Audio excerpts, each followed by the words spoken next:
আমার ওই শ্রীকৃষ্ণ যখন আমরা প্রত্যেক জায়গায় দেখেন পরেরটা সুন্দর একটা প্রশ্ন। কি প্রশ্ন? অনুকূল ঠাকুর যদি ভগবান হয় তাহলে সম্পদ কেন থাকবে? খুব ভালো কথা। সম্পদ ছিল না কার? সম্পদ ছিল না কার?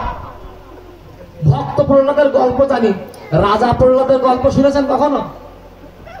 শুধু ভক্ত প্রহ্লাদ জানেন।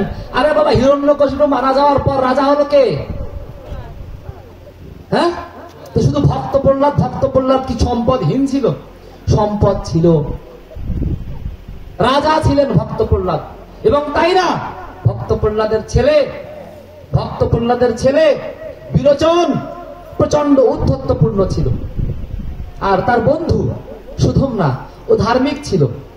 কোনো একদিন কোনো একটা বিচারে সুন্দর করে ওই বিরোচন ভাবছে যে বাবার কাছে, বাবা তো রাজা, বাবা তো আমার পক্ষে কথা বলবে, অতএব জয় আমার এখানে হবেই। কিন্তু ভরা রাজসভার মধ্যে ভক্ত প্রহ্লাদ না, রাজা প্রহ্লাদ তার ছেলের বিপক্ষে গিয়ে নীতির পক্ষে অর্থাৎ সুধম্নার পক্ষে রায় দিয়েছিলেন। এরকম আমরা বহু দেখেছি, এরকম ইসলামেও আছে। হযরত ওমরের সময় হয়েছে, হয়নি? একই জিনিস তো, আলাদা কোথায়? এরকম আমরা বহু দেখেছি, সর্বক্ষেত্রে দেখেছি। এরকম আমরা এখনো দেখছি। তাহলে যে লীলাগুলো ওই একই লীলা যুগে যুগে তিনি করে চলেছেন, তাকে আমি আলাদা বলবো কি করে বলেন তো দেখি? আপনি যদি আলাদা আলাদা চিন্তা করেন তাহলে তো সেটা আপনার মাথার মধ্যে আলাদা। এটা মাথার মধ্যে কেমন? যেমন যতক্ষণ পর্যন্ত